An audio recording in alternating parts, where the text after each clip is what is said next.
If you think people are angry now, just wait until food prices skyrocket to levels that almost no one could have predicted. The perfect storm of events is making 2022 a nightmare for food production, which means that food supply chains will be under a lot of pressure in 2023. Most people don't even know this, but we're still eating food that was grown last year. Since far less food is being grown right now than was expected, soon executives, grocery store owners, consumers, and government officials will realize that there isn't enough food to feed everyone. Millions of acres of crops are still being destroyed by terrible droughts in the United States, and geopolitical conflicts are making it very hard for agricultural goods to move around the world. On top of that, the prices of farming goods are going through the roof, and some fertilizers have gone up by more than 4 times what they were. This is having a huge effect on farming all over the world. In the coming months, there will be a lot less food to go around, and we will all have to pay a lot more for it. In today's video, we're going to talk about this. Before we begin, if you haven't subscribed yet, please subscribe to our channel and hit the bell icon to get notified of our new videos. The issue that is happening in the United States with regards to the cost of living has completely become out of hand. And at this point, significant price rises are affecting every single sector of the economy. This is deeply worrying in light of the fact that it pertains, for example, to essentials of daily living. According to a new report, rent prices have dramatically increased over the course of the past year. Furthermore, the cost of rent in the majority of major cities continues to climb at the quickest pace in the past 3 decades, recently breaking through a median of $2,000 per month for the very first time. According to recent findings published by experts at 𝐥𝐤𝐤, the cost of renting a home or apartment in the majority of the country's most populous cities is now higher than it was before the pandemic. Rents have increased at a rate that is disproportionately greater in regions that are located immediately outside of cities, and which experienced a huge influx of new renters during the pandemic.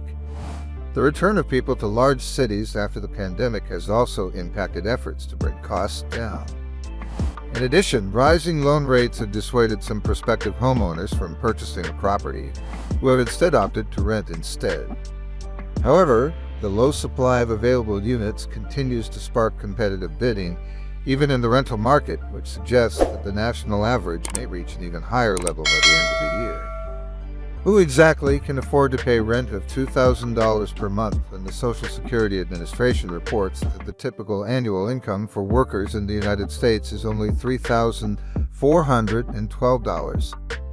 Especially now, when the prices of energy, gas, and food are going up by a lot, it's easy to see why most families need more than one income just to get by.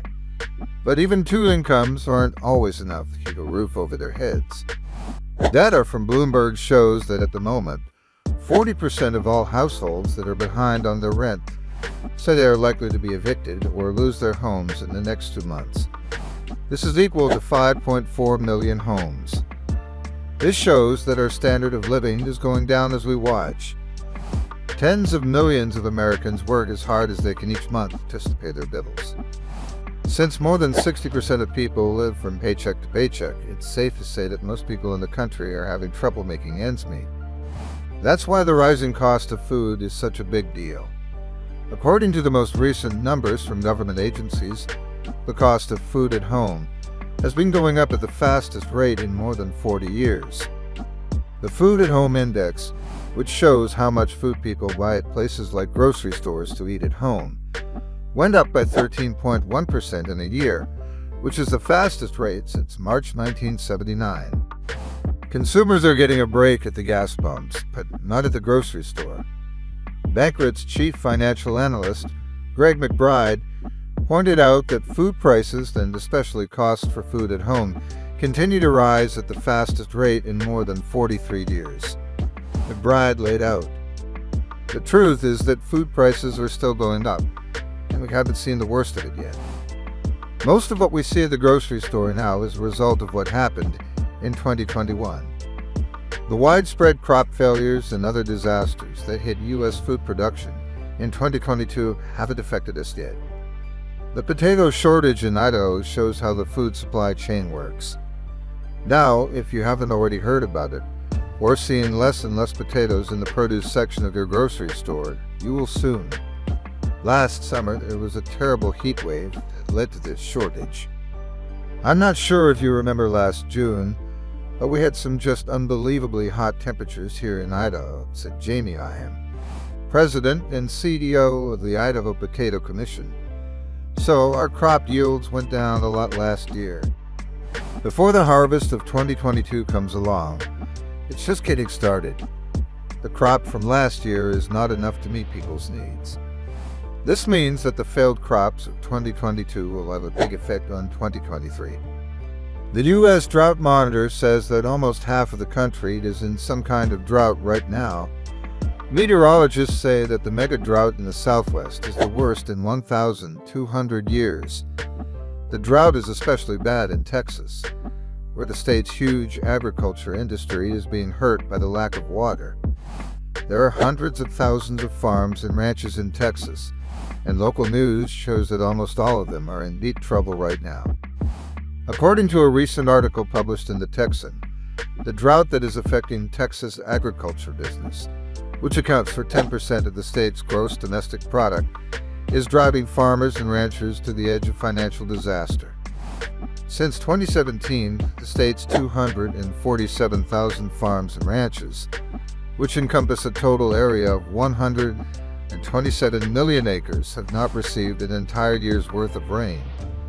According to a report from the Texan, as of the 1st of August, about 24 million people in Texas lived in areas that were experiencing some level of drought or abnormal dryness. Less than 1% of the state was not experiencing any level of drought or abnormal dryness. In addition to this, the American Farm Bureau found that farmers are currently facing the most expensive cost for fertilizers that have ever been documented. Since 2020, the price of some fertilizers has increased by more than 300%.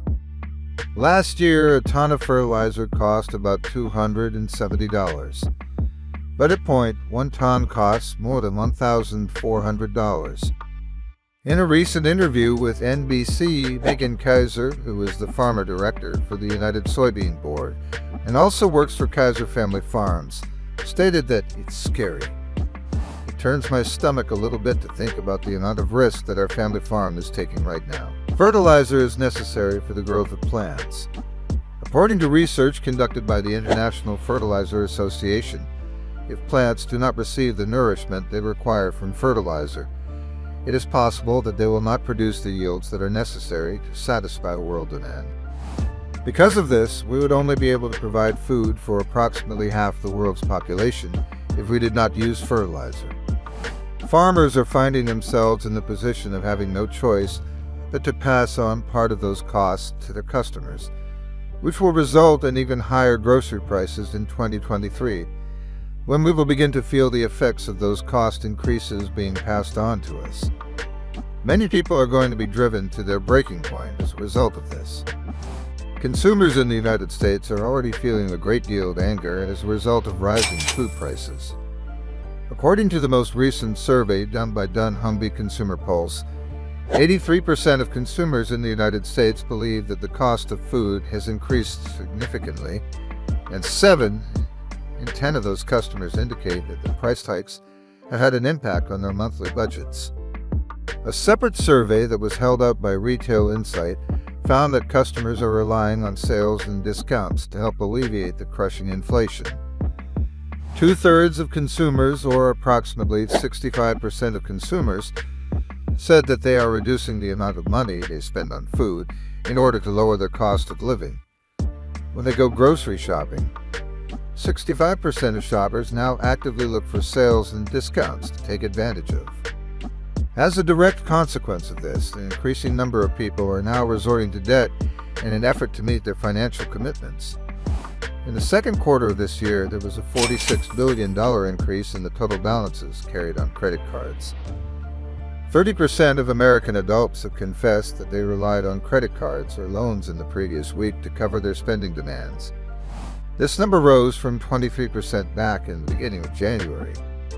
At least for the time being, there is still food available for us to consume. But unfortunately, in many places of the world, there is not enough food to go around for everyone. There are several regions all around the world that are currently experiencing famine. Sadly, famine and hunger are just two of the many problems that are contributing to the perfect storm that we are presently facing. Egon von Gries, a financial expert, recently listed some of the other major factors.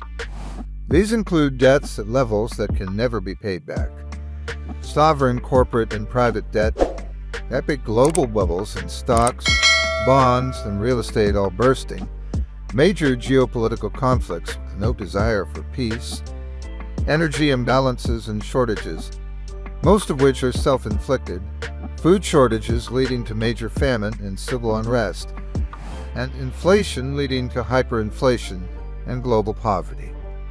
We have to admit that we are in a huge mess, and things are only going to get worse in the coming months. As things get worse, there are going to be a lot of people who go completely crazy.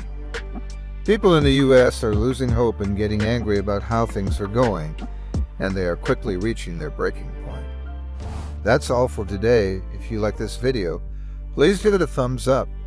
And if you want to hear more videos from our channel, subscribe and make sure to turn on the bell icon.